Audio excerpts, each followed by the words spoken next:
Okay, go ahead. Tucking in my shirt, maybe? Okay. Is this called filming right now?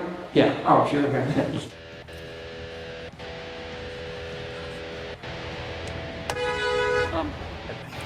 I'm nervous for it too.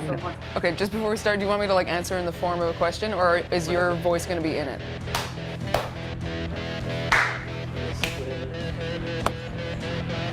Is this showing? Okay, I'll put it on.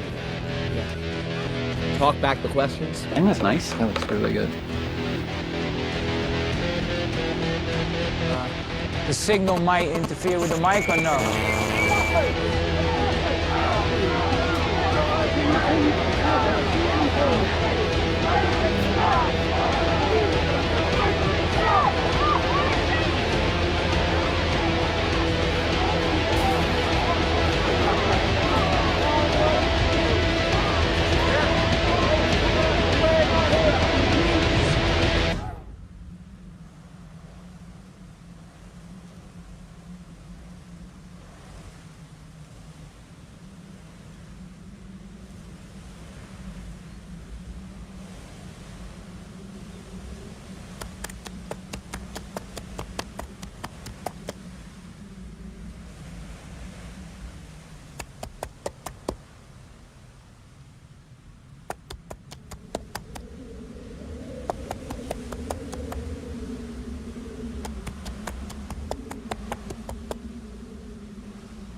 I think a lot of people don't know about the history of punk rock. Really?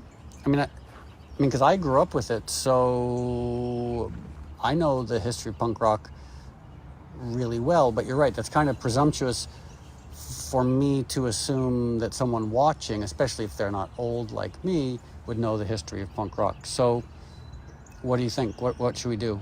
Well, can you tell me about it? Just now? You want me to just tell you about the history of punk rock right now? Yeah. On this beautiful day while we're just sitting here playing chess? Sounds like a good time for it. Okay. Well, let's go way back. In a way, you could argue that punk rock started in the 50s. You know, with people like Gene Vincent, even Little Richard, like that idea of like standing on stage and just yelling and screaming. And then as the 60s progressed, you know, there were some proto-punkers, but really you can point to Iggy Pop, Iggy and the Stooges in Detroit. Iggy was the first punk rocker. Shirtless, cut up, screaming at the top of his lungs, stage diving, and his lyrics were even very rebellious, like personally rebellious. And then as the 70s progressed, you had the New York Dolls. There were bands like the Ramones and the Dictators and Richard Hell and the Voidoids. And Malcolm McLaren, who managed the New York Dolls briefly, went from New York back to London and helped Steve Jones and Paul Cook and Johnny Rotten, and at the time Glenn Matlock, to start the Sex Pistols. And from the Sex Pistols, you have the Clash, the Buzzcocks, the Damned, X-Ray Specs, and UK punk was born. And it was very political, very rebellious, very energetic. And then from the UK subs and the Damned came to the States and really inspired Ian MacKaye, Henry Rollins, the whole Discord record scene. And American punk was born in the late 70s, early 80s with the Bad Brains and Minor Threat. And they started playing punk that was so much faster, twice as fast as UK punk, and very political and personal at the same time. When the punk rockers are yelling their lyrics, they're usually yelling about everything. They're yelling about their lives. They're yelling about the failures of the media. They're yelling about politics. And for the sake of the movie that we're making, they also yelled about animal rights. When you're a punk rocker, you question everything. You question politics, you question fashion, you question music, but you also question food and how it's produced and whether it's ethical and whether it's aligned with your values. The people yelling on stage about politics, about their lives, about animal rights, would also be the ones in the audience singing along and jumping up and down. So it wasn't idol worship, it was this very egalitarian celebration of critical thinking and really like a joyful celebration of having this great community. Good boy, Moby, good boy.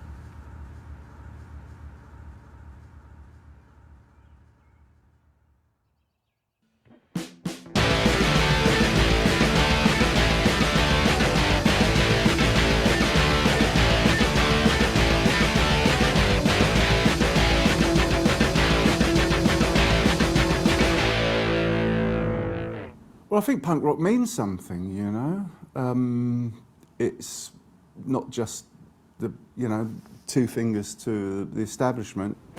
Glam rock had kind of run its course, and everything had gone a little bit country rock. There was Little Feat, Emmylou Harris, and all these kind of, cheesecloth shirt wearing kind of balding hippie guys, on stage going, yeah, baby, my dog just died, and all that sort of stuff. I don't know, it didn't speak to me. The Sex Pistols had their first single, which was Anarchy in the UK. Then a band came along called Crass, who really did have the anarchy thing going on, seriously. It was more than just a few words in a song. They were extremely friendly people and invited me to stay at their commune in Epping Forest. I stayed there for a week, you know, and they fed me, and every day at the dinner table we'd have these discussions and all this sort of thing. And it actually, before I met them, I think I was a rebel without a clue. But when I came out of that week, you know, I was a vegetarian, I was kind of an anarcho-socialist, and they'd really, you know, rearranged my brain quite nicely, thank you very much. I was living in Bristol, in England at the time, and I was working in the hospital, putting plaster of Paris on people's broken arms and legs and stuff, and this girl came in with a wrist problem, wearing these weird clothes. I went, what's the deal with the clothes? And she went, oh, ain't you heard of punk rock? And I went, yeah, sort of. And she went, well, there's a band playing Friday called The Clash. I went, well, I'll go if you're going. And she went, yeah, I'll be there. I went, all right, I'll see you there then. So I wasn't going for the music, I was trying to get into her pants. When The Clash came on, my God, I mean, I was just blown away. I mean, that was literally it. Paul Simon looked 20 feet tall. With that sound, you know, and it sort of woke something up in me. And I was like, this is, I understand it, I get it. It's the terraces, football terraces all over again, and it's this, everything, absolutely everything. Everything that's gone before, you know. Hippie, it's all gone. You know, this is the future. Yeah, that was it. For me, and I think a lot of people, punk rock was about complete and utter change. Part of that change is you strive to survive, causing least suffering possible, to quote Flux. And part of that is looking at what you eat.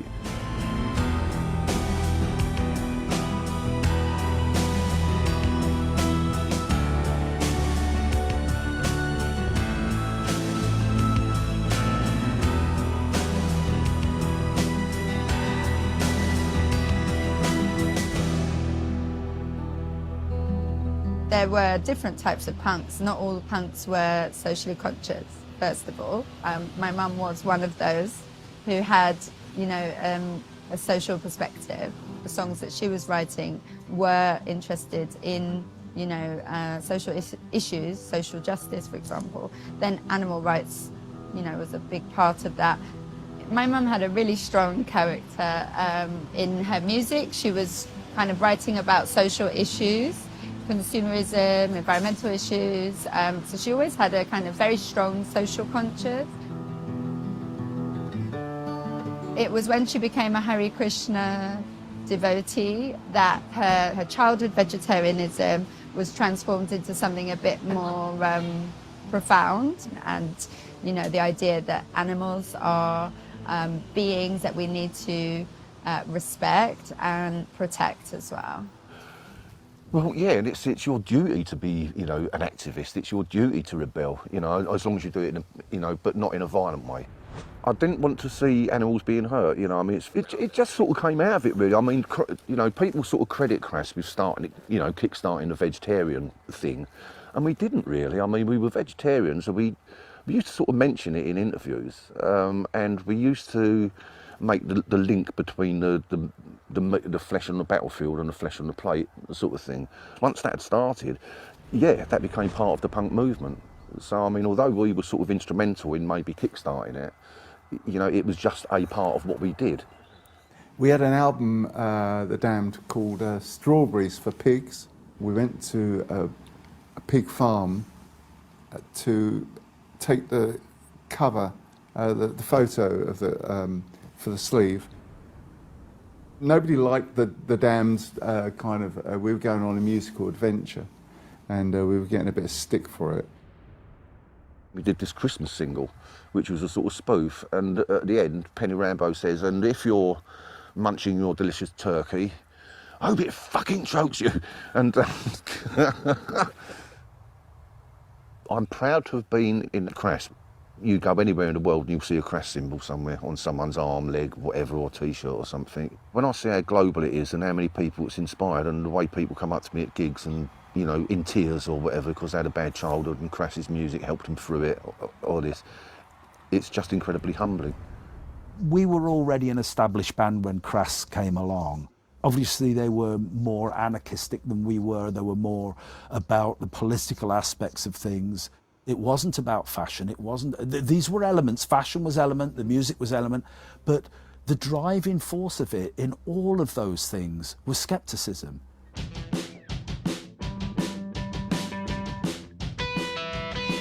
There was clashes, career opportunities, skeptical of the jobs they're just trying to get you to do, meaningless jobs. X-ray specs, identity, about the accepted face of beauty for a woman, the church. All of these things were being challenged as a skeptical movement. And another thing that was being challenged was the way we eat. Punk rock is not that to everybody. I think there is a certain stream that came out of punk rock that do, and I think it's actually probably more American than it is British.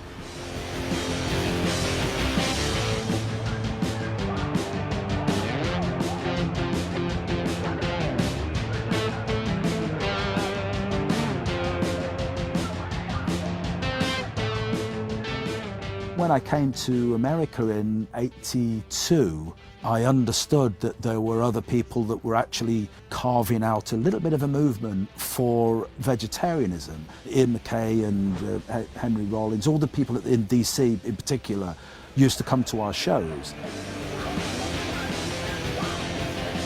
I don't know to what degree I was influential on them. People treated me like I was the grandfather of straight edge.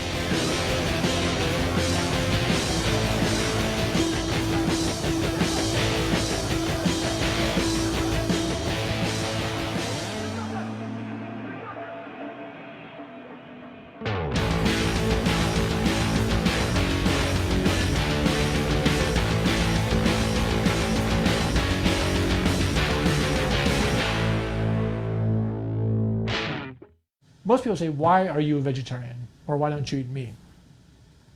And my argument is like, why shouldn't I be a vegetarian? The first person I can think of who talked about tofu was HR from the Bad Brains. It never occurred to any of us about like what we were eating. We just like eat junk food. HR was the one, he mentioned that. I have been talking to some brethren I worked while I was working, and they came to me in Malcolm X Park in Washington, D.C., and they were handing out these pamphlets, and a lot of people there were vegetarians, and I would listen to what they had to say, and that's how we got to be vegetarians. And Crass was one of the groups that in their records would talk to us about Greenpeace and how it was a part of their life and their culture and live off the labor of the land. In retrospect, Crass was like way ahead of their time, and I think London and England had a big veganism movement before anybody. We were always looking for alternatives, and the mainstream just didn't appear sensible, and we were looking for some other, there's gotta be other ideas out there. It's an interesting sort of almost dichotomy, because there was so much like rage and anger and being against society and, you know, beating people up. There's a lot of that. But maybe that was sort of the yin and yang of it.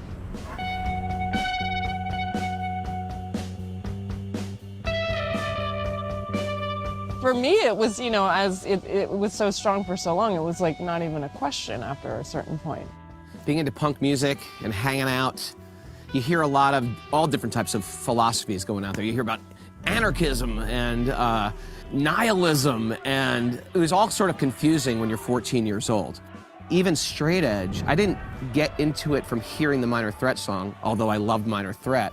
I was rebelling from a Connecticut high school life and mentality. Pumping a keg, drinking a beer, getting drunk, sitting around trying to like ruin this computer that we have, the brain, just by pouring alcohol on it. So I was like, I am not like that. I am different. I am into punk. And so as I like sort of like came into my own, I thought, you know what? This message is important. I'm gonna rally behind the message of clean living. Minor Threat coined that phrase. I just ran with it, and we started creating a whole, now it never was planned. This is just what me and Purcell believed in. We moved to the city to do Youth of Today, and so we were doing Youth Today, and there was this whole kind of like straight edge explosion that was happening in the hardcore scene, and at CBGB's and all these bands like Gorilla Biscuits were coming up. And it was at the same time me and Ray were getting into vegetarianism. And so we started talking about like, hey, you know, should we sing about this stuff? I remember we actually had talks about it. And then we just kind of like figured out together, like hardcore means you bash out a few chords and you get up on stage and you sing about the things that are important to you. So we're like, let's just do it. Like, we're into this. You got up and you sort of made noise, and we preached about straight edge.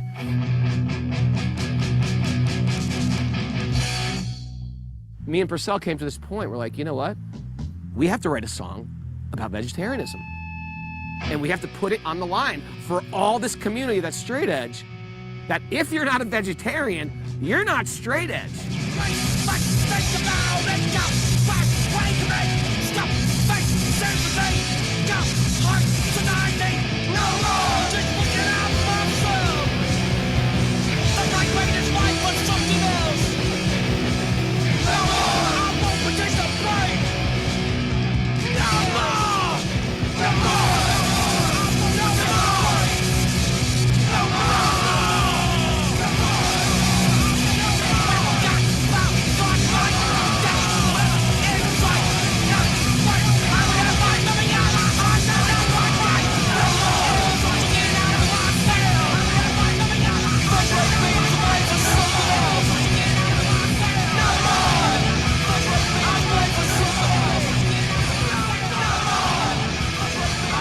Into punk at a super early age. Like I went straight from Kiss into like waiting for Ramon and super early age. I went straight. And I remember Dave MDC was saying all this stuff about vegetarianism for the whole set. It's not natural to eat meat, you know, we have sideways moving jaws. He's actually kind of explaining stuff about vegetarianism that was really sort of like, I've never heard of this before. Like I never even knew there was anything wrong with eating meat. Bugs Bunny, he's a friend of mine. Eating him, I feel like Frankenstein. And I'm wishing Daffy lots of luck. Cause Elmer Fudd's a hot dog. And she may buy a little fricassee. But come on down into the chicken swamp with me. And so I talked to him after the set. And I said, well, what was all that stuff you were saying about vegetarianism? He was like, vegetarianism is a way, meat eating isn't natural. Why are we falling in love with these cartoon animals on TV? Why, you know, are we so nice to our dogs and our cats? And why are you so ready to eat an animal? It just came really quick to me.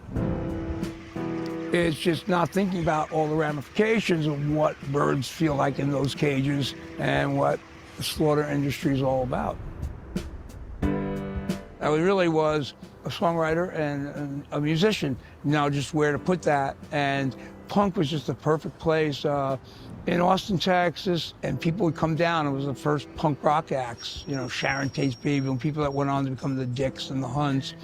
And they come there, and I came with my acoustic guitar. I wrote a song called I Hate Working Dominoes in the bathroom because my boss wanted me to stay an extra shift, and I didn't want to stay an extra shift.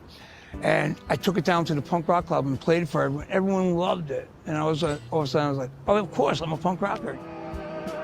I knew the Cro-Mags, and I knew Harley, and I knew John Joseph. And they're both hard-boiled New York City characters. Right away, John Joseph and Harley were like, so you're a vegetarian? And they'd ask me a lot of questions. And they got onto it big. Just to complain about some shit and offer no solutions, you're gonna run out of fucking steam. If we want to be a real revolutionary, and you want to be a real motherfucker punk rock and a real hardcore, you stand up for what the fuck is right. The hardcore scene has turned out some fucking revolutionary type people, man. The guys from Shelter and Ray, Purcell and Toby and then, you know, the offshoot of all those, then you got Travis Barker and fucking everybody that's come after that. But it all comes back to that one candle, and that candle is the Bad Brains. I didn't know how much of an inspiration I was to them. They would come to me and say, well, you guys inspired us, and we want you to know that if it wasn't for you, our lives wouldn't be the way it is. And you changed my life, and just different positive things. You know, Burn had a song called Shall Be Judged, about kind of like, so like, who's the winner, who's the loser here kind of thing? Like, are we empowered to do this? And I think that was an important song for me, and other folks have shared that it was relevant for them at the time. Tomas from Beefeater, he had become a vegetarian. And there's a song on there actually called Dog Day. It's about a dog walking down the street and walks by a slaughterhouse and like looks in the door and he sees all these cows. Like, what's going on? These cows are being hooked up and like dragged around and had their throats slit. And he's like, wow. And he's wandering in and he accidentally slips and gets pulled up into the hook and the machine cuts its throat. And then all the people gather like, oh, poor dog, you know. That song, that's a great song. It's on the first Beefeater record. When I saw those animals be killed and the way they just treated them like they were a commodity, like they weren't even living beings, it fucking resonated with me deep. The thing that I noticed when I stopped eating meat was the change in my consciousness. I grew up with violence all around me, and then once the Rastas told me and the Bad Brains said every second of pain that animal had to suffer, you're ingesting that. And then when I find out, yeah, they falsely impregnate these cows, they rape the cows, they take the mothers cry for their babies, and I'm like, I can't fucking support this. I can't support these industries. It's amazing how much there's meat culture. You know, it's so pervasive, and you don't even know until you fucking think about it. And then it's like, whoa, it's a big deal. I was already a vegetarian before I played punk. I just wanted myself to be right, you know? I didn't want to eat death. I think it's a combination of the desire to just sort of, the innate desire to go against the grain and kind of go against the mainstream and rebel. That's part and parcel of punk and punk ethos. You kind of get there from starting to care about the world around you and the future and humanity and the plants and the animals.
All right, class, as you know, we are here to discuss the central thesis of the film, an almost hermeneutic assessment of the surprising historical intersectionality between these ostensibly disparate fringe movements, punk rock and animal rights. So as you know, we typically employ a Socratic dialectic in here, and I thought, given your academic standing and your familiarity with the material, we would just dive right in. Does this discussion go back to the pre-Socratics? Technically, no. Well, we'd be looking at this ethically, why ontologically. You're right. This does seem like an almost postmodern deconstruction of intersectionality. Literally, I think cows are cute. I also think cows are cute. It's hard to employ any objective criteria in this dialectic. Miss Julia, are we allowed to yell? Punk rock absolutely involves yelling.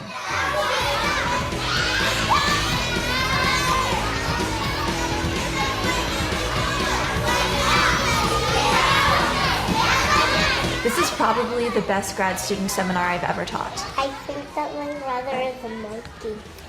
Well said.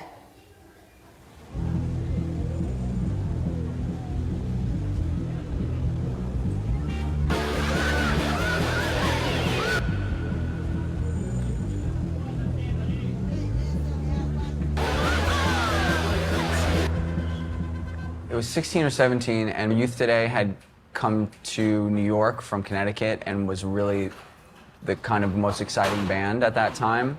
I got asked to join the band, and the prerequisite was that I had to become vegetarian. All respect to Ian for inventing straight edge in whatever way that came together. I think Ray was really kind of the guy that was pushing that agenda.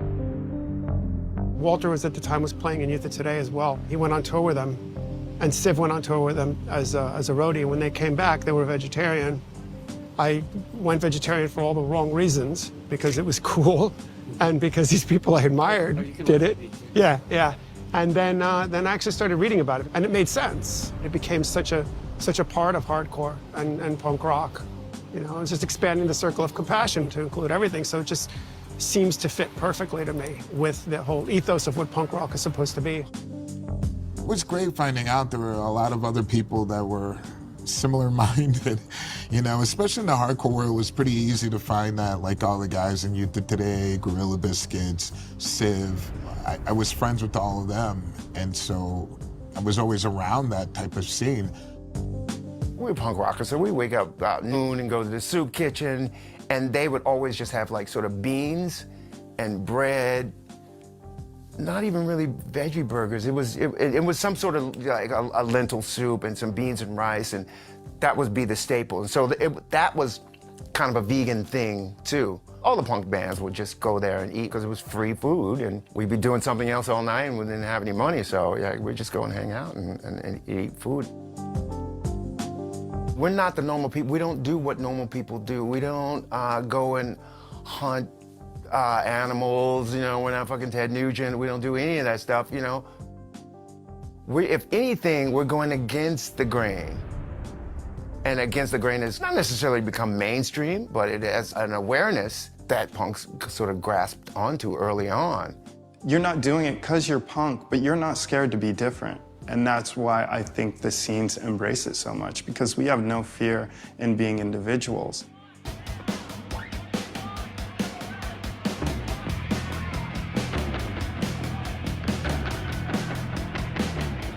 At the same time, hardcore had it talking about it in its lyrics, and then so did skateboarding. So it just really made me feel like that's something that I should support. It just became like this conscious thing, and you know, the reason why we were being vegetarians was for the animals. We were all skating in canvas shoes, and we were really, you know, always getting Vans that were canvas, and being really conscious about that. And I think it's kind of funny because I don't think any of us were thinking about health. I think we were thinking about the animals more. It was the straight edge community that really opened my eyes to what was really happening and saying, you know, it's not okay. It's not okay to abuse and murder animals for your own joy and detriment, not benefit. When you play music like that that's aggressive, to go on a tour and continuously perform at a high level, you got to be health conscious, you know? It's like being an athlete. I always bring food with me. I'll go to do a signing somewhere. My luggage is half food. It's oatmeal and protein powder and, you know, peanuts. I was with Elisa, and we were first starting to date, and she showed me all the videos, you know. They were horrifying, and I watched them, and we just sat there and cried, and I realized that I was paying people to do that. You know, a lot of people don't understand that. They think, oh, well, you know, I'm not killing it. Yeah, you are. You're paying for somebody to kill that for you.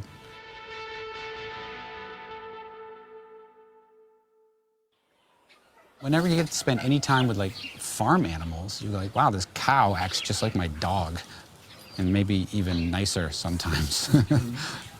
Like these guys are so nice. Like the only reason, like if I could bring them in the house, they would just sit on the couch and fall asleep watching TV too. It should be required at every school that you go to a farm and understand, you know, what's going on there and understand the importance of these animals and have that connection at a really young age, I think is really, really something that should be mandatory. I remember distinctly being a child and realizing that a hot dog is a pig and a hamburger is a cow, and being pummeled by it and being upset because I liked cows and I liked pigs and they were nice and I didn't want to hurt them. And I remember my parents saying, no, it's okay. And that's all it took, being a baby.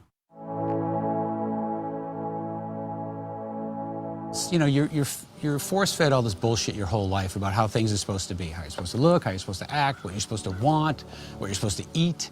And then you sort of, you know, discover punk rock and you go, wait a minute, fuck all that shit. I never really thought about it, you know, the intersection of it all until, I guess it was when I was living in New York in the early 80s, and there was that sort of crossover I could, like, where the Hare Krishnas and the skinheads and the whole thing seemed like it all was cooking in Tompkins Square Park. And that's what I would hear about it, you know?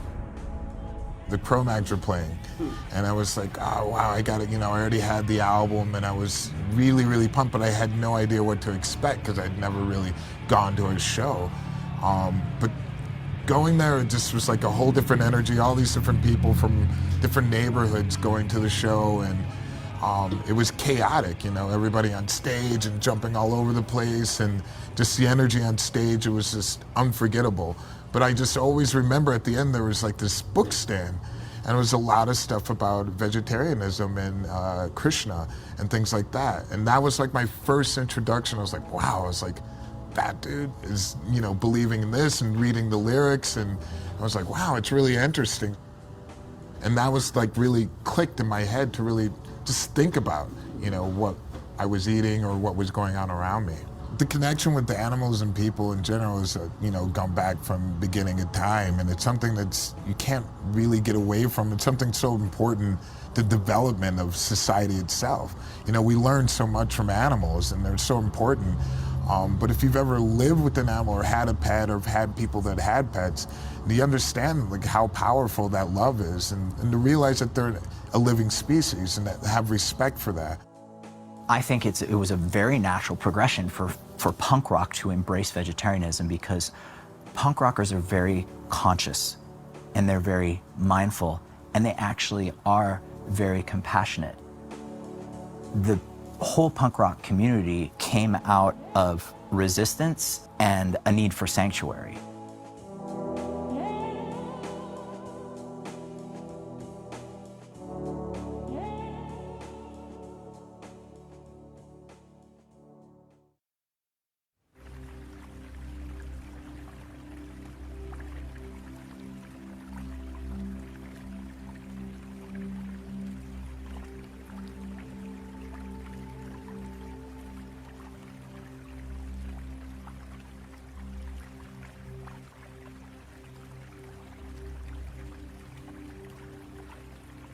Hey, Moby, Yeah. what's this music?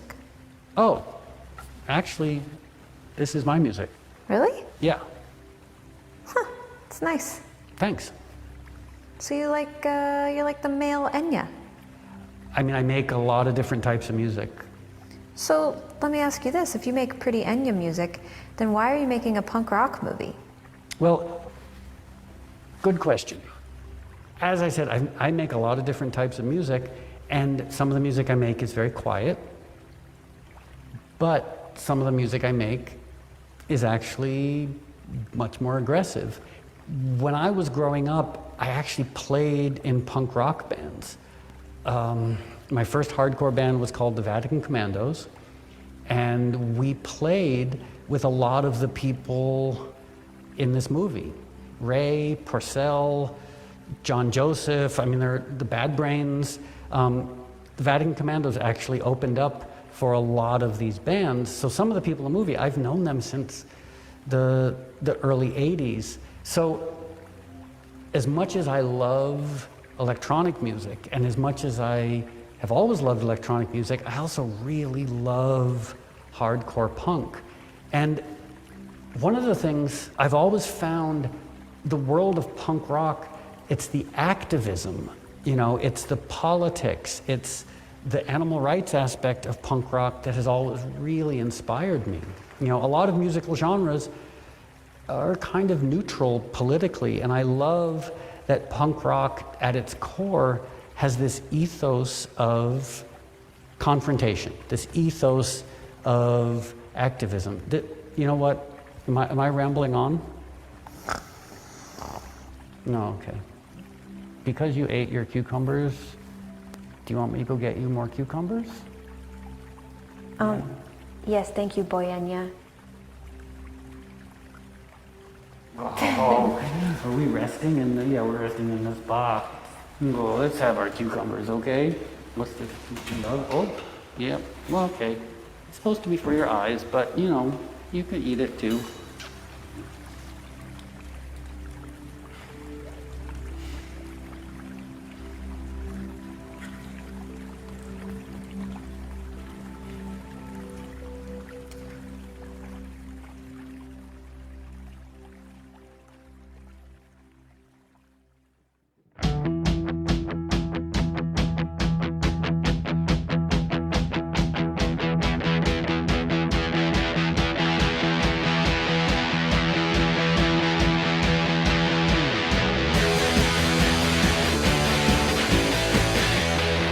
Being on the road with a band when you're a vegetarian in the 80s was not easy.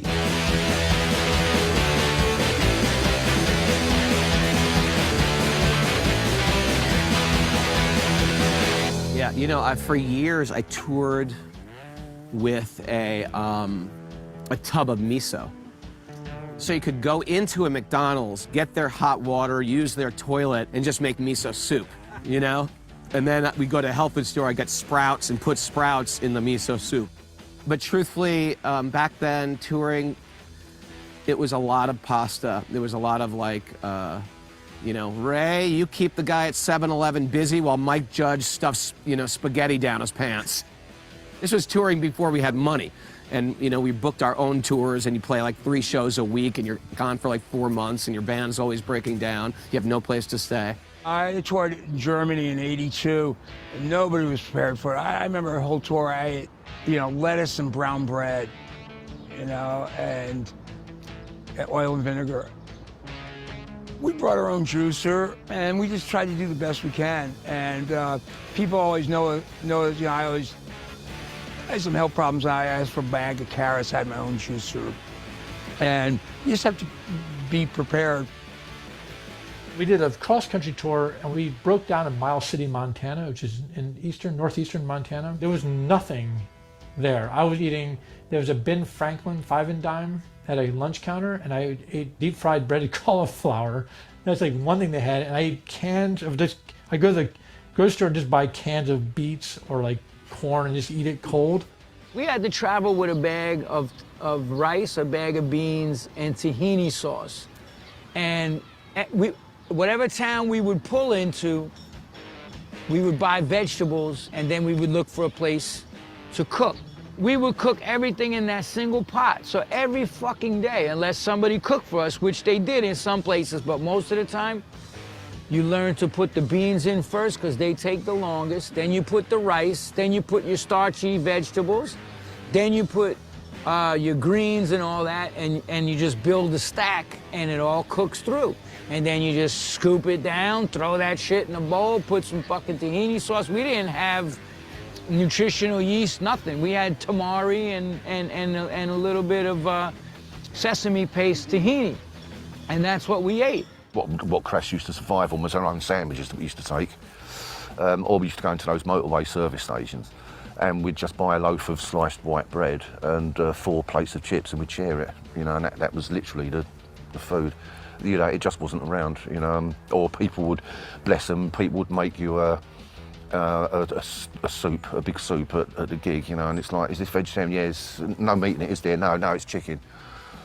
Yeah, but a chicken is a, you know, it's, you know, you get that a lot in Europe, actually. They don't sort of, you know, Japan. Oh, mate, that's a nightmare. Fish and everything, of Christ knows. But anyway, but I remember one time we was in Southern Ireland, actually. We stopped at this place, this cafe, and you ain't got any sort of vegetarian burgers, have you? And this Irishman goes, yeah, there you go. And it was just a bun.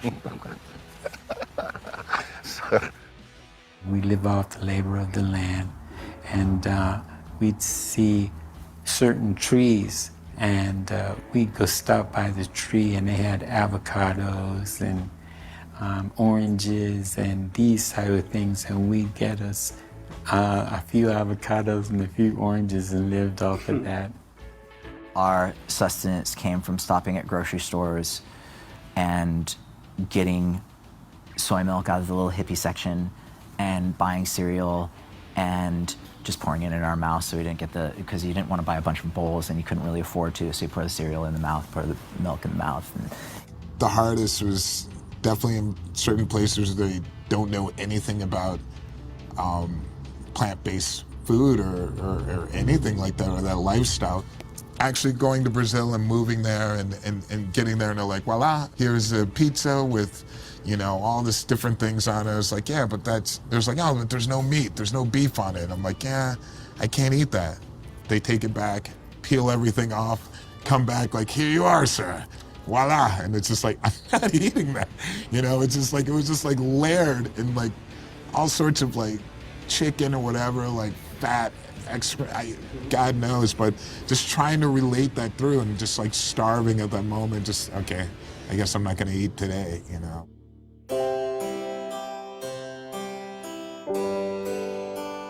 Oh, hello there.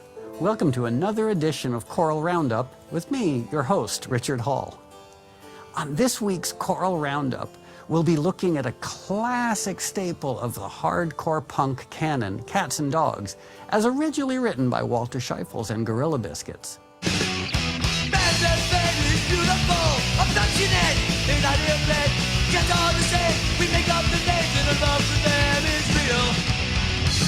Today's choral rendition will be brought to you by the Animal Liberation Choir, and they're performing here in California at Gentle Barn. Lyrically, the Gorilla Biscuits and Mr. Scheifels use this song as an opportunity to look at what we can consider a central schism in the way in which many people relate to animals. For many people, they love animals, they love their companion animals, but they continue to kill and eat other animals. And I really do feel like Mr. Scheifels and the Gorilla Biscuits did a very searching, poetic job in looking at this schism. So, without further ado, here's Cats and Dogs as performed by the Animal Liberation Choir here at Gentle Barn. Man's best friend is beautiful, affectionate, an ideal pet. Cats are the same, we make up their names. Our love for them is real. Listen up, I've got to ask, how can we be so cruel? You say you care, that's a lie. My true compassion is for all living things and not just the ones who are cute. So I do what I can. I want to save lives and I've got a plan. Why am I so upset? Don't even own a pet. I'm not trying to press my reel. I'm not the first to say thou shalt not kill. Food is all, it's all you want to feel. We eat to stay alive, but it's their lives we steal. I think we'd like to change, but most of us are stuck. And cats and dogs have all the love.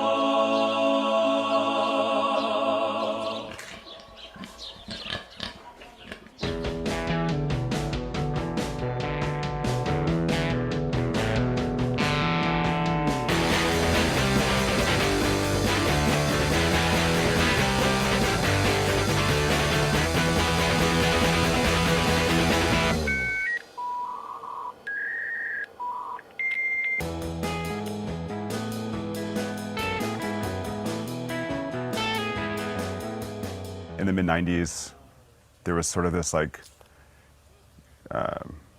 revolution of just a million vegan straight edge bands.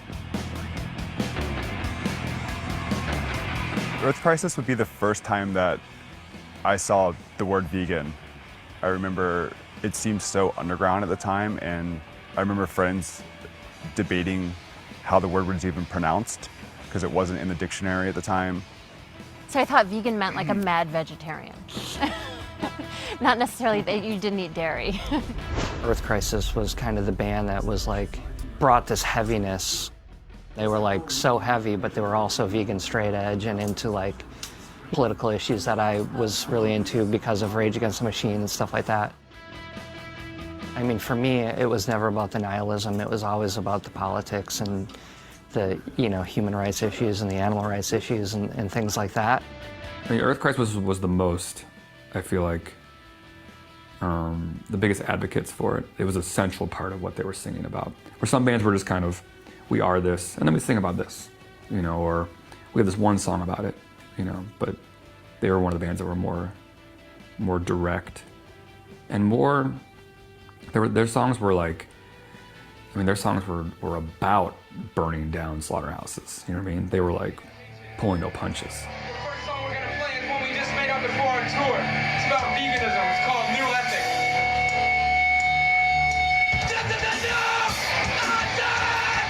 Animals' lives as a rule and must be given respect. Of course, like, we never thought Earth Crisis was going to be as popular as it was. And I think when we started, we were just trying to impress our friends, really. Like most bands.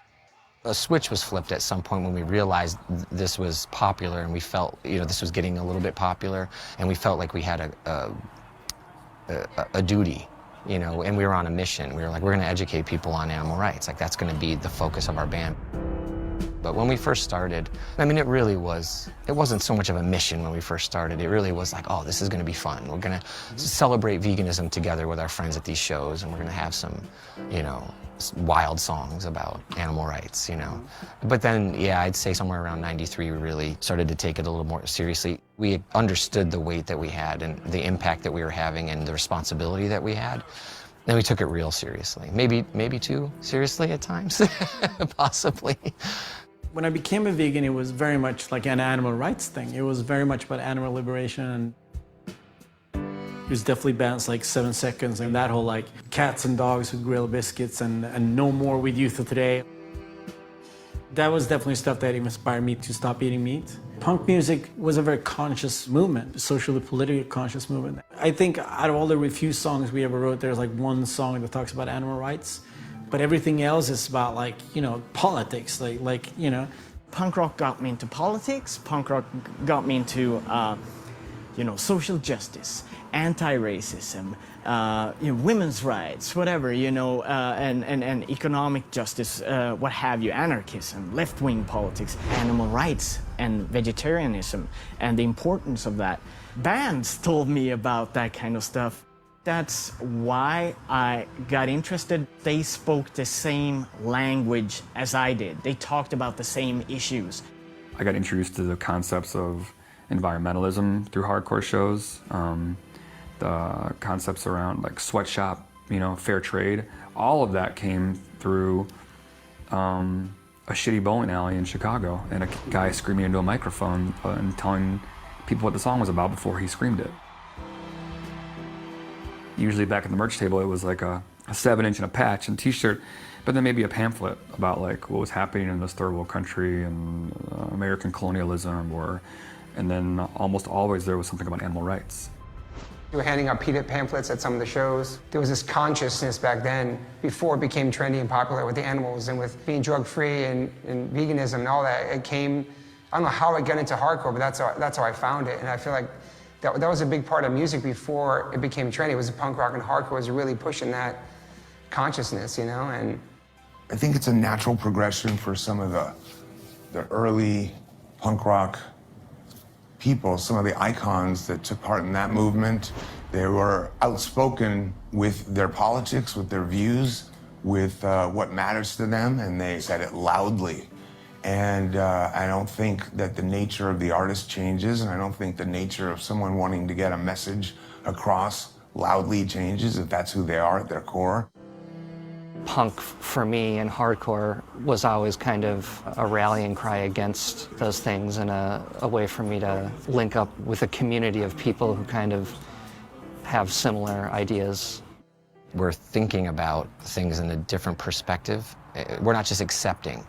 You know, our parents and their generation, a lot of people, they just accepted what they were told, and we were like, okay, well, let me think about that. Is that really the best way to live our lives. I think it's just the idea of a counterculture. You know, I think punk rock is always gone against the grain, obviously, and it's rethinking what you've been taught, what your parents are telling you, what school is telling you.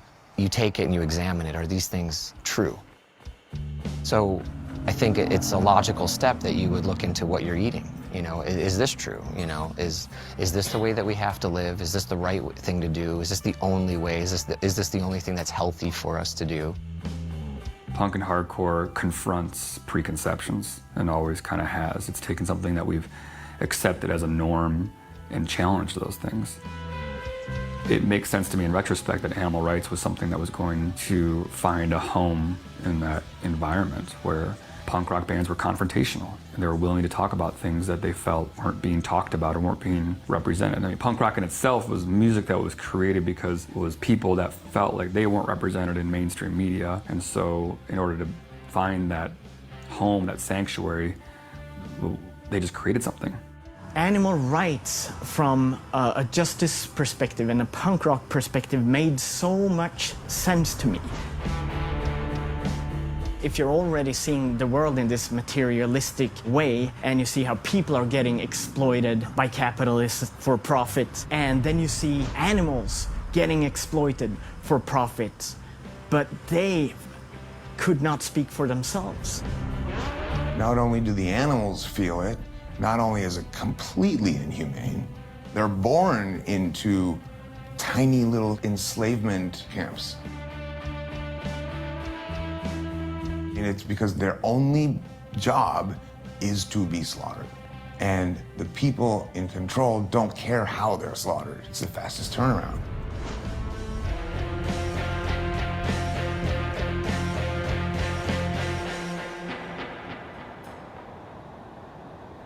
And it's inconvenient to switch that up. You're socialized with it. It's the food you're used to. It's the lifestyle you're used to. But if it never made any sense, then fuck it. Like, it doesn't have to, nothing has to be just the way it is or is told to you. So I went vegan. I was vegetarian already. And seeing how many more things were, for the reasons I was vegetarian, were still basically just as awful, involved owning and creating an animal to keep it in misery, you know?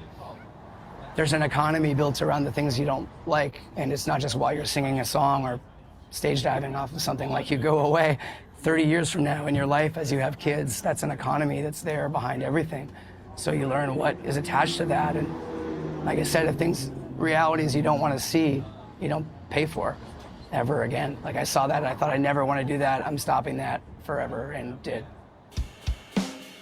I feel that people who experience hardship can empathize. So if you're introduced to the concept, I think you can relate.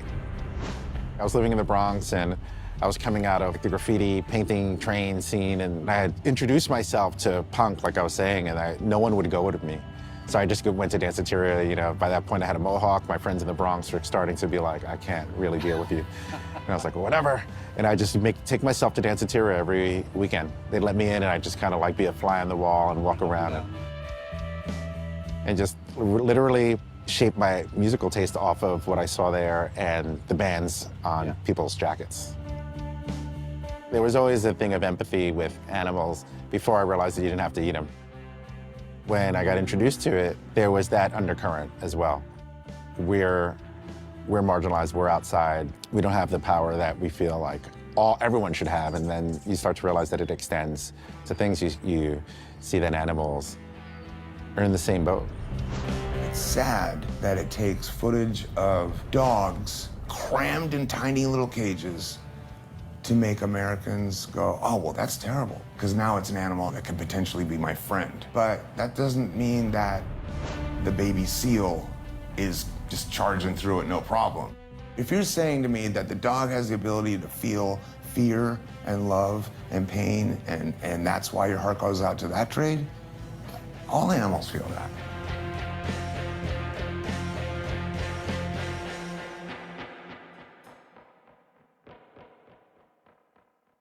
My band was on tour in the UK. We were doing Glastonbury, I believe. The bus pulled over in the English countryside for everyone to stretch their legs. and everyone got out, and we just happened to be next to a cow pasture. And it was the old school kind of fences where the cows could come over and kind of stick their heads over the fence, and we all went over to say hi to the cows. And one of our crew guys who had been with us for a long time jokingly said, I'm gonna eat you later. You know, everyone giggled. And I had this kind of moment, this internal like thing, the spark, something happened. I went back on the bus. I remember going back on the bus and just having a moment by myself. All these seeds had been planted, and I always knew there was something bad going on over here, and I just chose not to look at it. We know there's stuff happening over here that we wouldn't be okay being part of. So what we do is we don't look at it. We just put it over here.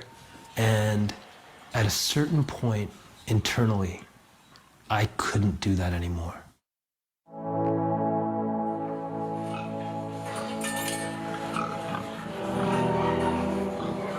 I would feel it would be criminal for me not to stand up and say something for somebody who needed that help, right?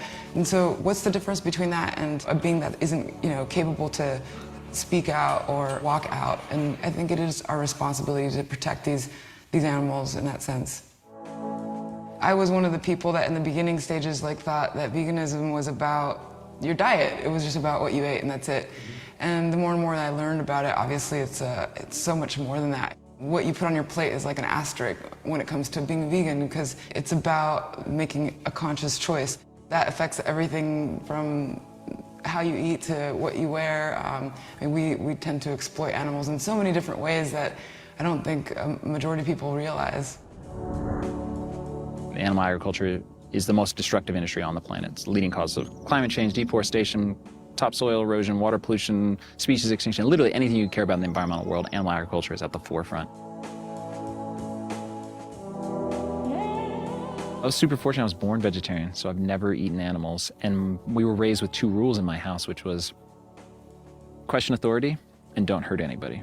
And I found out about veganism through the punk hardcore scene. And there was a band, Earth Crisis. On the back of their record, All Out War, it said, "Go vegan." And that was the first time I'd ever seen the word. And I was like, what's that? And then I started finding out about it, and I was like, oh, that makes perfect sense. It's perfectly in line with what I have been raised to believe and what I truly believe.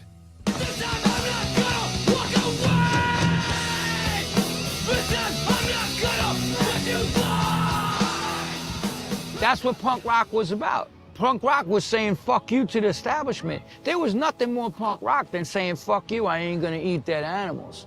I'm not gonna drink that cow's milk. I'm not gonna take that chicken's eggs or the fish or any of this shit. Punk, which was crazy and cutting edge and brought out this whole side of me that was sort of like against the grain.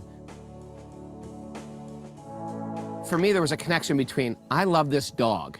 I give this dog a name, you know? And he's a person. He's man's best friend. Yet, this other animal in another shape is a commodity. And this is what's being taught. And as a young adult, I was thinking, that makes no sense whatsoever. I went to the library and found a book called Animal Liberation by Peter Singer. And I thought, oh wow, this makes the most sense I ever heard.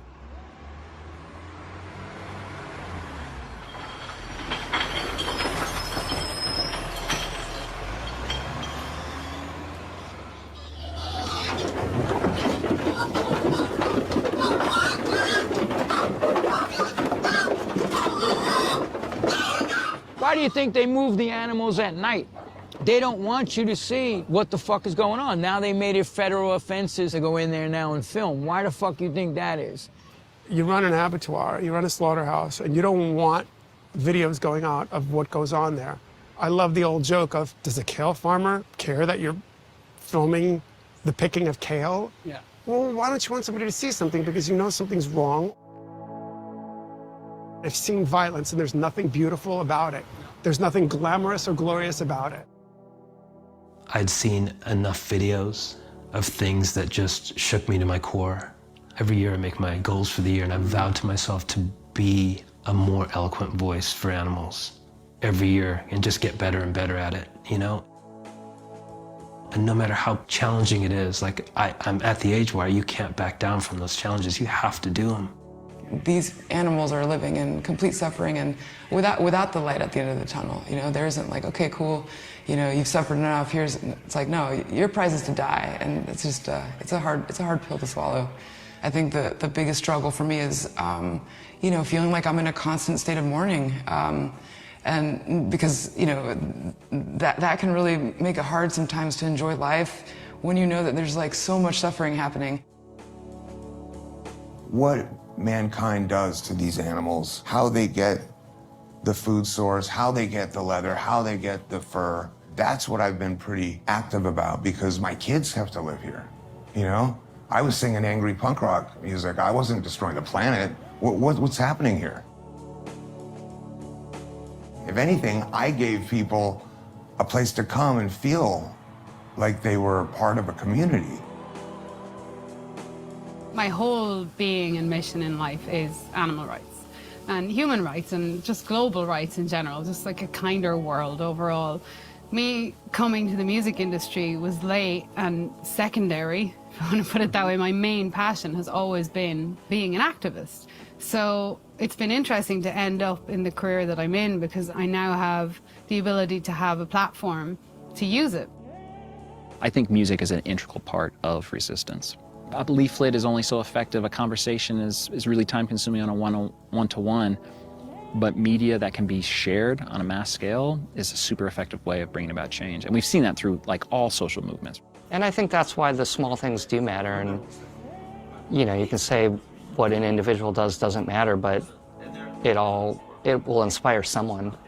And that's the point, so therefore it does matter. I'm super grateful for the punk and hardcore scene. They have shaped so many incredible activists. They have helped push this movement forward.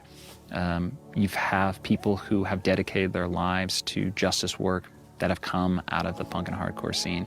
And I feel incredibly indebted to that movement and this movement I'm still part of. Still listen to punk every single day.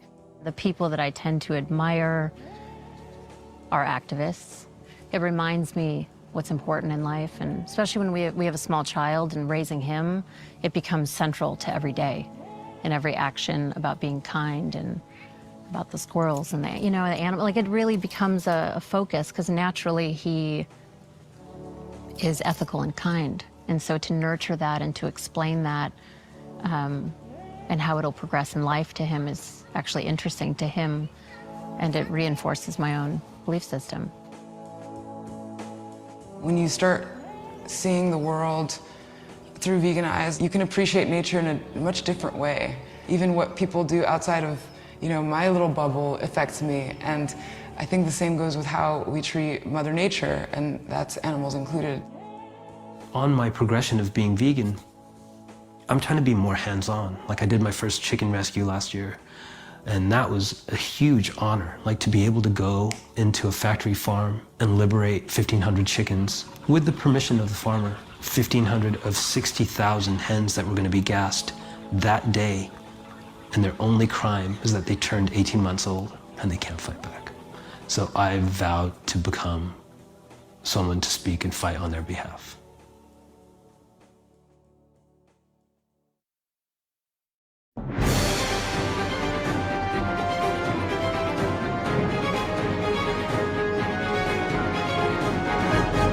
Good evening. My name is Ava Braun, and welcome to True America Tonight with me, Ava Braun. Tonight, I have a legendary guest. Hi, Ava. Pleasure to be here. Oh my gosh, thank you so much for joining us. I know that you have an insanely busy schedule, so I really just want to extend my appreciation to you. My pleasure. I mean, I'm a big fan of yours, big fan of the network, big fan of everything you guys do. Thank you. So I just wanted to know, what's one of your favorite accomplishments of yours? Wow, what a great question. Thank you. I'd say not only the thing I'm most proud of, but the thing that's been the most effective has been convincing humans to use animals for food. I mean, trillions and trillions of deaths, and no one dies well. I mean, like, these animals are really suffering. Oh, it's great. Thank you for asking me that question. It's been a fantastic sort of almost like walk down memory lane of like just the trillions of deaths that have been caused by people using animals for food. You know, it really is a stroke of genius because, you know, you, in your work, you go in with this checklist of things to accomplish.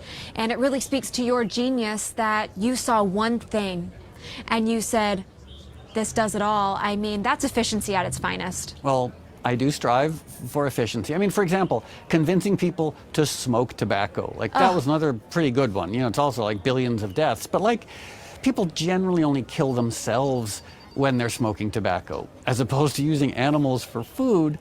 They're killing the animals, they're killing the environment, they're killing themselves, they're destroying communities and workers. Like, it's just, it warms the multiple chambers of my robot heart. And most people are just like ethically as compromised as you can imagine. Like, they'll say they love animals, but then immediately go out and get a bacon double cheeseburger. So like, what are you gonna do, humans? Really?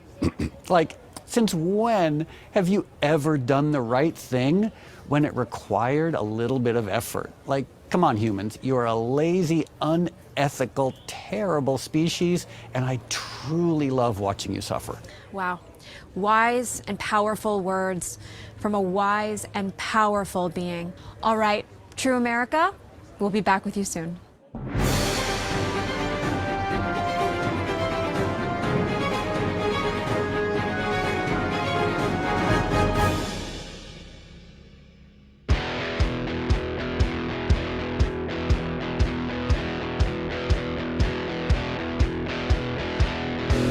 I think punk gave me the ability to pull back the curtain on society in a lot of ways.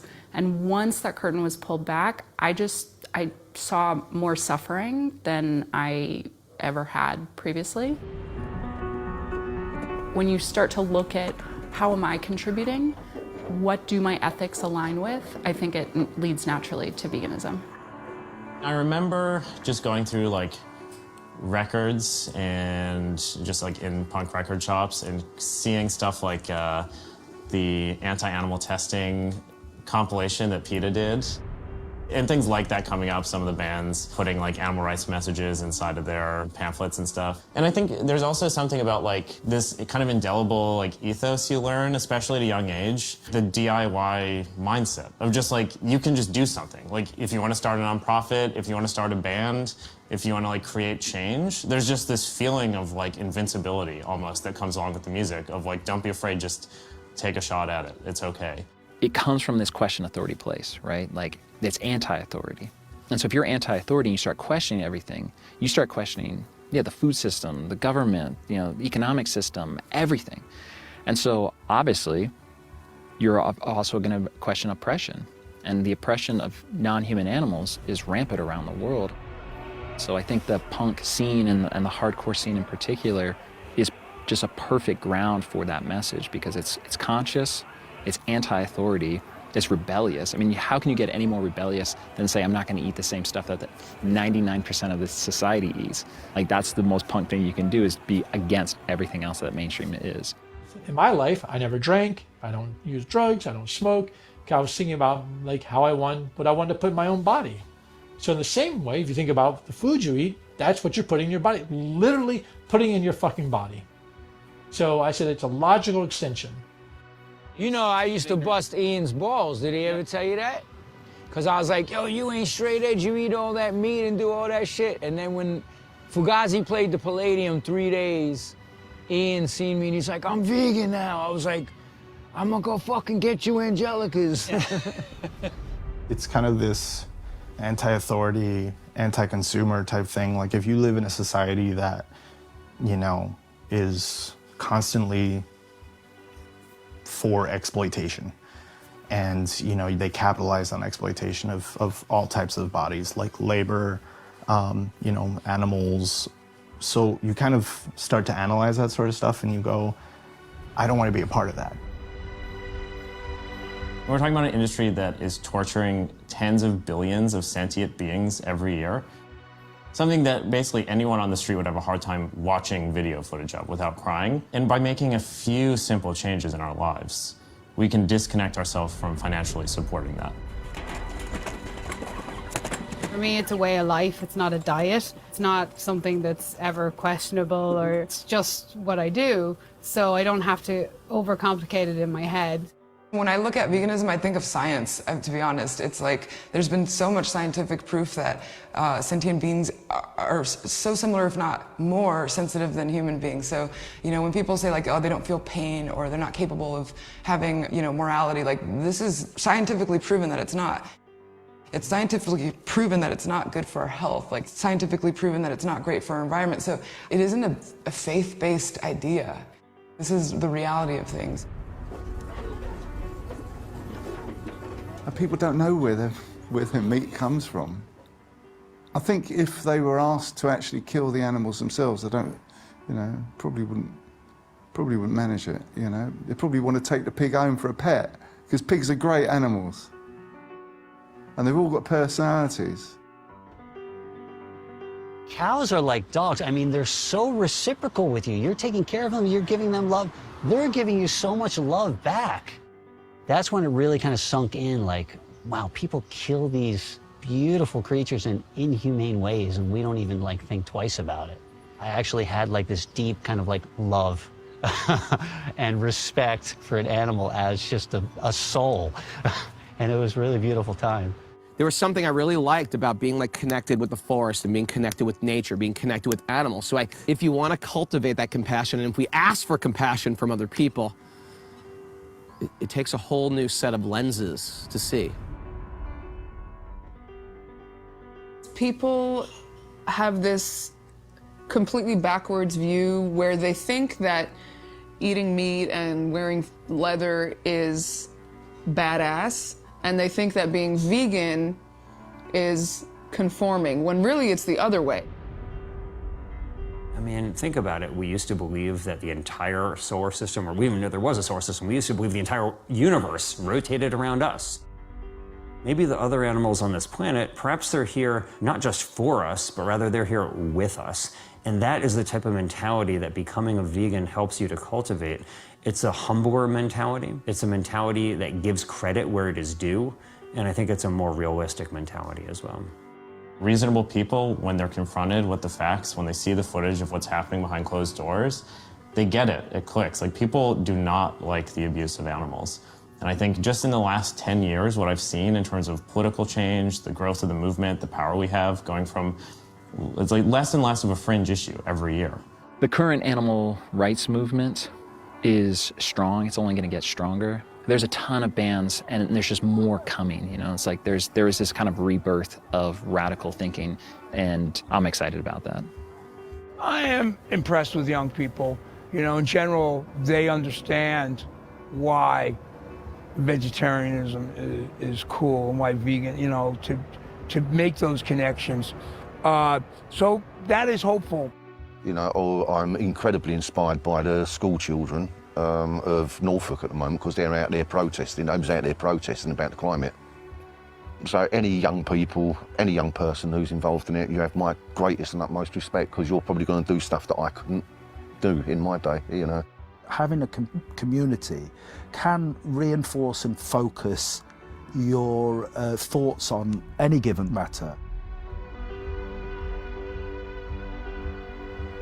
This is something where we have to change the perception of animal cruelty in society. I don't think you do that with dynamite. I think you do that, you lead by example, you help people to do better incrementally.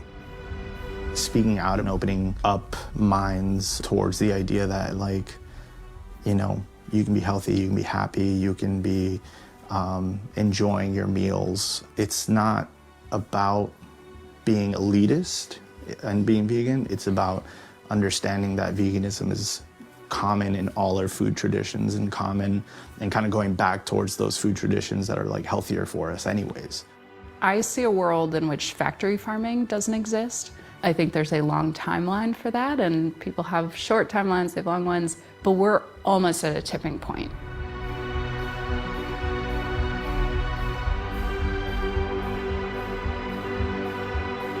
Right now, we're waging a war on animals, and I think for my life, what I would like to do is to try to halt that war. future generations are going to look back in utter revulsion at the ways in which we abused animals, especially farm animals in our era. And if I can help play a part in bringing about that type of more humane society where we treat other animals with the compassion and the respect that they deserve, I will be extremely gratified and will feel like that I did not live my life in vain. So, as this is the first movie that I've ever made, I've had this recurring question of how do I end the movie? And my assumption has been that I have to end dramatically, like I have to end with a big finish.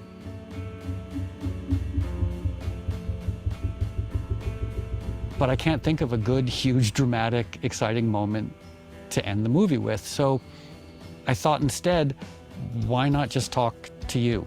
And I wanted to talk about the central premise of the movie, the central ethos. Looking at the status quo and evaluating it based on how it conforms to our values. Does it reflect who we are?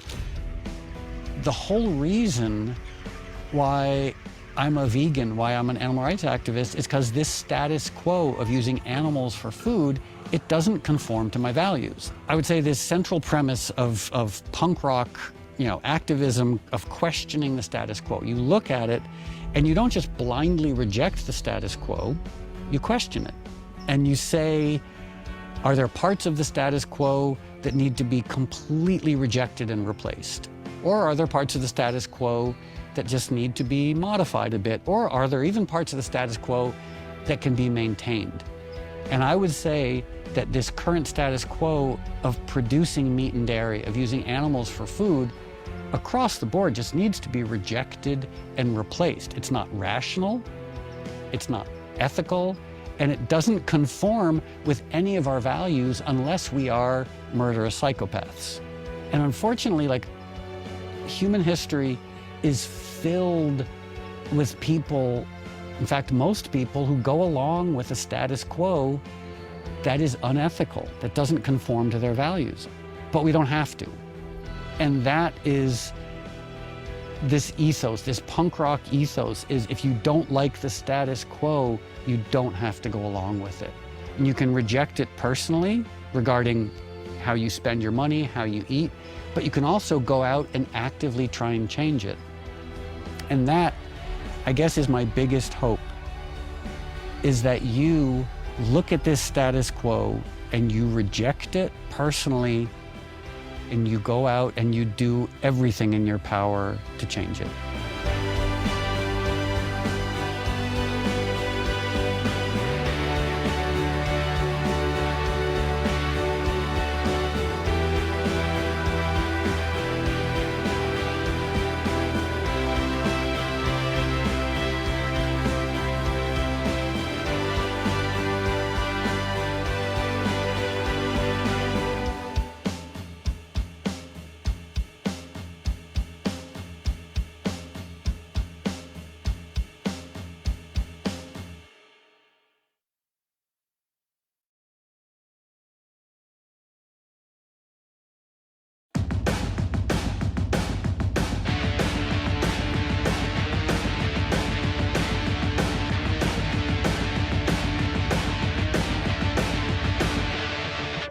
So, we've gotten to that point, the movie's almost done. I've been working on it for like 4 or 5 years, but we still don't have a title. I'll throw some titles out, you tell me what you think. Love you, baby. Love you now. Love you, baby. How about Kawakatsi? Maybe referencing like some classical archetypes like music of the steers. Something fun, like sort of dynamic, like for the influencers, like Cowabunga. Like that's hip. What about punk rock vegan movie?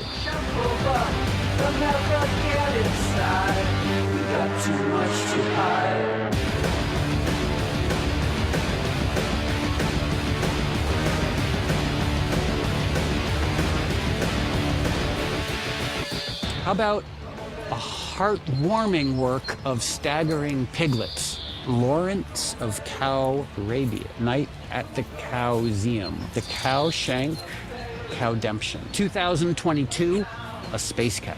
Battle Cow Galactica. Sisterhood of the Traveling Cow. Apocalypse Cow.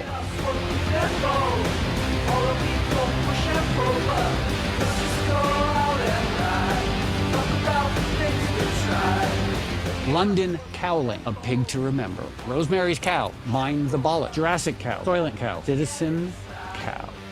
I like it, but I think punk rock vegan movie is better.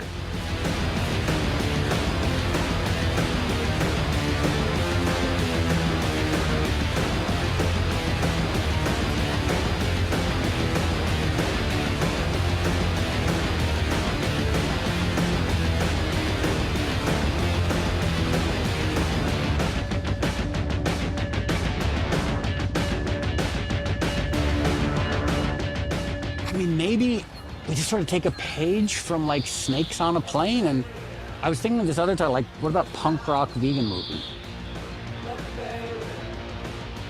I like it. Just the punk rock vegan movie. We might have a title. Bagel. Thanks for workshopping this with me. You really did it.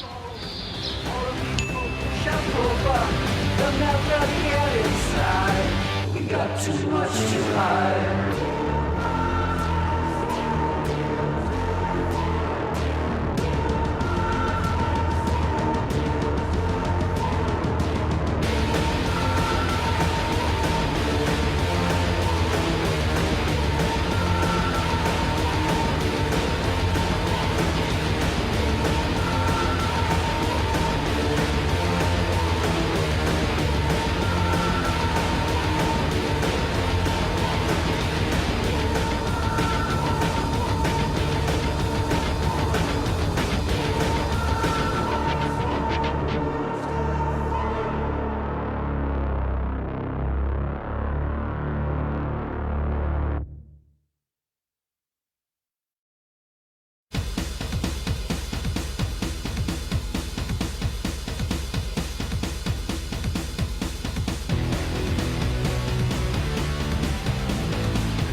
Thank you, BJ.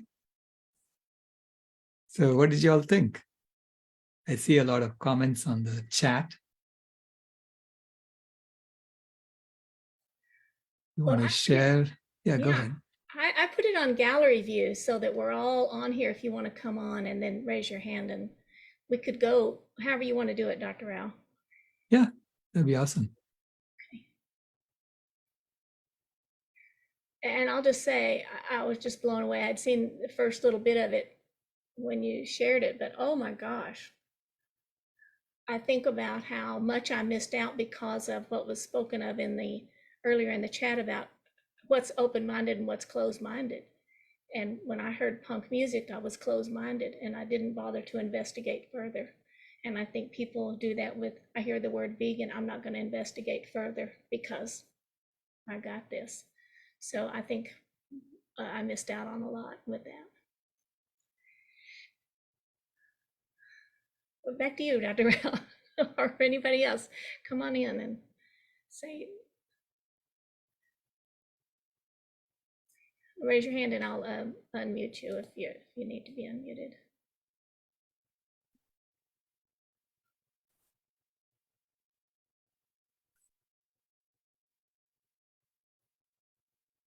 So BJ, ahead, you're Gabrielle. suggesting that people put their view on gallery. Is that what you're proposing? It is for Facebook, but I could spotlight people anyway. Yeah, that would be good. Go ahead, Gabrielle. Well, the first thing I want to say is that talk about being closed-minded. I was always closed-minded about punk rock. And now I'm much more open-minded. I had no idea it ran so deep and how beautiful the message is and how it so aligns with what we believe, what we all work for here. And I'm hoping, you know, I wrote on the Signal that I would love for every human being on the planet to see this movie. It's so, as you started, Dr. Rao, it's really moving and powerful. And I'm so glad that we decided to put this on. Thank you so much. Whoever decided on that, it was a great decision. And I'm going to share it as much as I can. Yeah, absolutely. See, that's the purpose of ECOP, right? To give us all tools that we can go and become more effective at what we do. Yeah. That's all. Thank you. Thank you. Watch.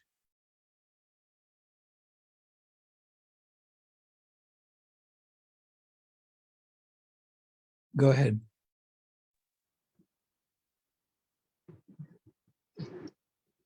Sorry. This is a great documentary. And I was kind of really surprised that Moby has spent so much time and energy linking the music to veganism. And I think multiple singers are in the vegan genre. Should celebrate that. I know Lizzo, she's in a bit of hot water these days.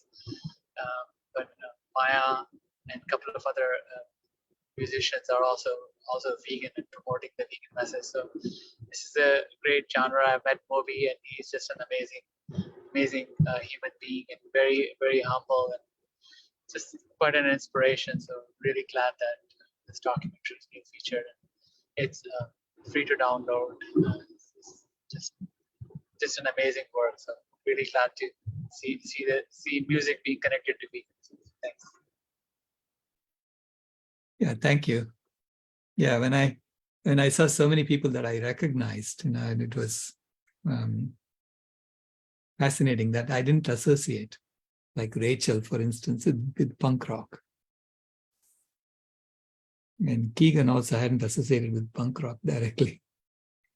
And it also, I wanted to showcase Unchained TV and what a great resource it is for our community, for our activism. Because Jane has really collected a wonderful collection of videos that we can use for our activism. And you can directly share from Unchained TV.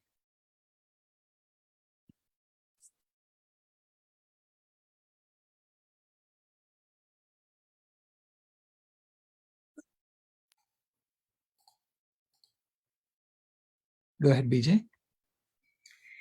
Well, I just recognized somebody, Kat Von D. I had been for animals and teaching in schools and using animal examples whenever I could about compassion, be kind to animals. But when I retired, I went to a convergence for the animals in Washington, D.C.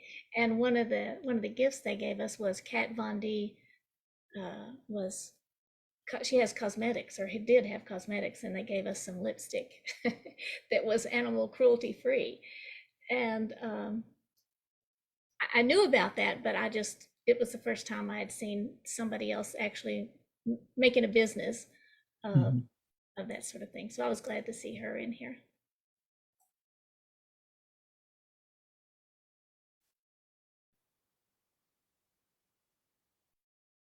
Yeah, I guess punk rock and these so-called marginalized music genres are really out of the mainstream, which means they are speaking to people who are outside the mainstream, who are peeling off from the mainstream, saying there's something not right about what's going on, right?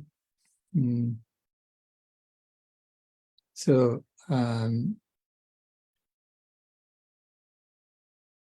even when punk rock was in its heyday, I wasn't listening to that. And I didn't know what they were screaming about. I thought it wasn't good music because they were screaming at me. But I could see the emotion in what they're doing and the heart that went into it.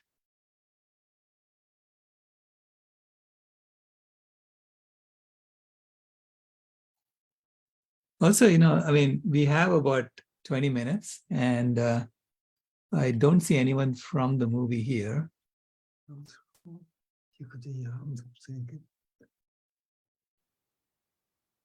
So if you all want to, I'm going to leave it open for you to discuss anything else that happened so far. Okay.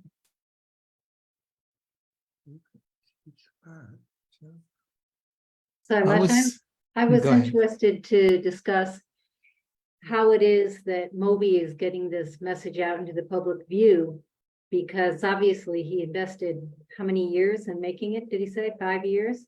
Right. And so he's had this intention for 5 years. So being a newbie to the punk rock genre, I was wondering if anyone knows what his strategy is for getting this film out there. He has taken the we don't know, right? So people try different tactics. Some work, some don't, and then you don't know what made it work, what didn't make it work.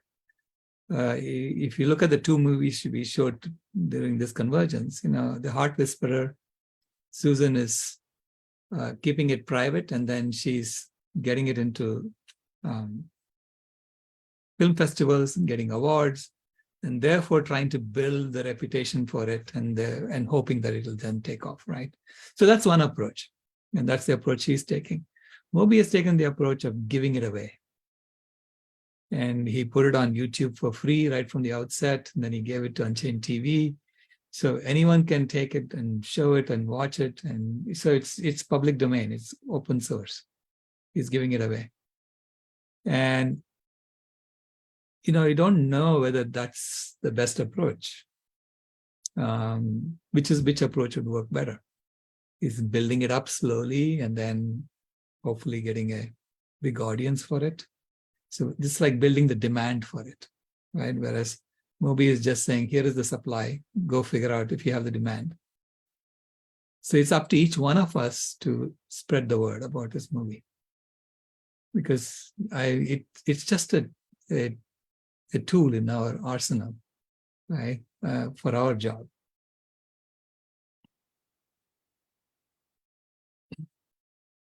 I mean, Cowspiracy, we took the first approach, right? So it's only on Netflix, and you have to really pay for it if you want to watch it, etc. But like Land of Ahimsa, we have given it away. And we don't even monitor, how many people are watching it and things like that. It is there. It's a tool for us, and it's easy to find. The same with Makadud. They've given it away. And what was the strategy for What the Hell? It was the same as Cowspiracy.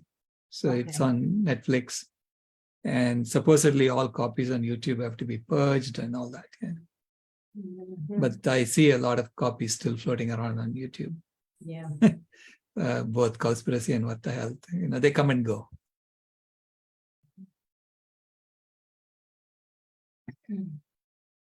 BJ? Oh, thank you.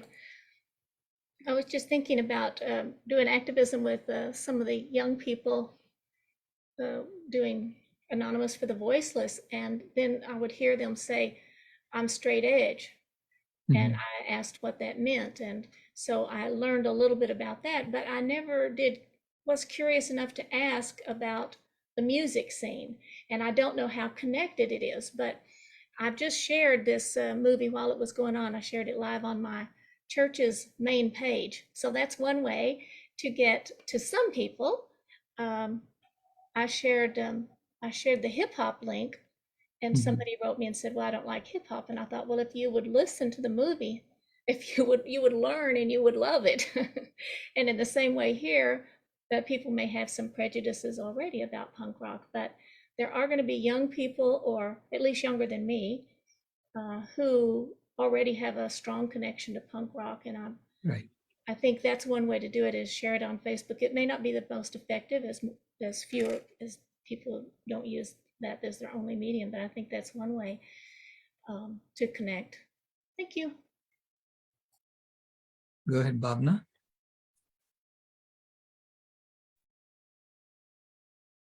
Hi there. Thank you so much for putting this together and, just showcasing and highlighting all the different people that are working in their own little ways and big ways and spreading the word throughout the world. And Allison, I think that's a great question that you asked, in terms of, because I feel when I looked at Susan's take and Susan's energy and just her vibrance, I felt that she was very open to bringing it out to the whole world full blast. She was ready to gather momentum. And when she's talking about, just even the branding change, from making sure that it is reaching, that kids, when they're 14, 15, they are still part of the movement, and they do not feel that they're now not going to be involved in it. So just her foresight and, thoughtfulness, as she talked about, that every step of the way she's keeping track and looking at it. And at the same time, I feel the energetics of it, where she's saying that she has been invited to 43 film festivals. I think that humongous, that to get invited without even having to put the word out. So that, I feel, lies very much in the energetic aspect of it, that yes, I am ready to give birth to this, and I'm ready to give birth and bring it to the world in such a big way. And when she's, also music aspect of it, when she's some sort of a music video is coming out. So, different ways momentum is getting, ready and gathered, and just, so I felt that was very beautiful in her case. Thank you, Bob. BJ? Oh, that I just didn't lower my hand. Oh, that's good. All right. Yeah, I love this convergence, because there are so many different areas, and if we didn't cover something this time, we cover it the next time and the next time. It's wonderful. Right. Anyone else that is new here, maybe first time, would you like to say anything? This is your chance to get some tips and get better at what we all do. We all want the same thing eventually. And Jane is going to come on next, talk about Unchained TV. Oh, somebody is sharing something. Is that you, Dr. Rao? No. Somebody is sharing something. It's one of the co-hosts, obviously. I don't know who. Yep. If you're looking under email right now from Salish Rao, will you not share your screen?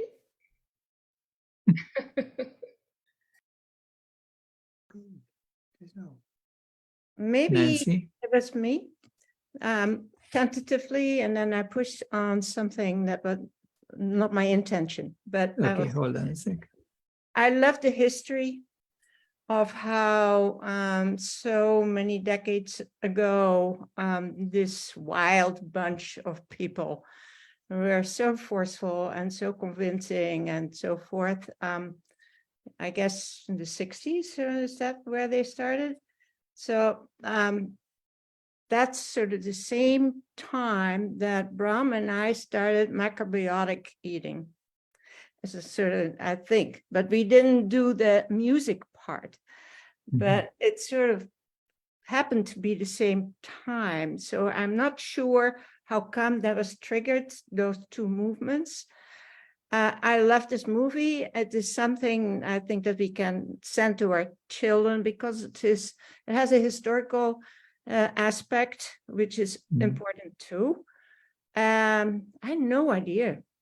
We are not familiar with punk rock, and certainly not with the message they were trying to sort of give, because I hear that music and think, okay, that's not our style. But I think it's powerful, very powerful also to see it followed up by the most modern, of today's kind of pieces in the movie that are right now. This is where we are. Again, for now, all of us. Then it was maybe just a few, now it's for all of us. So very, very powerful. Yeah, thank you. Thank you, Binek. I'm glad you got another another tool to send to your children and say, here, try this. Yeah. Nancy? Thank you. I'm so glad you showed that also. I think it was really fantastic. I appreciated Moby's sense of humor is like bizarre and wonderful. I mean, talking to a dog who's really responding and listening, and the whole classroom, the woman who's talking about philosophy and these erudite concepts, and the children are like 4, 5, 6 years old. Really well done. And I love Jane Unchained and Unchained TV, and I really promote her. I have a TV show of 500,000 viewing audience, and I look forward to putting, since it's free, Moby even gives his music free, which I sometimes use in my TV shows. So I look forward to putting that up on my TV show and my YouTube channel, and I think it's great. Awesome. Yeah, there are lots of resources on Unchained TV that you can share on your TV show. What's the name of your TV show? I'll show you it's Roar. Roar. For animal rights. Wow. And that's the name of the YouTube channel. And the TV show is, it shows only in Manhattan, sadly, but I usually upload from my TV show to my YouTube channel. So you're getting something similar with that. Yeah. I'm also writing a book, my memoir, my journey. So feel free to email me if you're interested at vegannan, as in Nancy, at gmail.com.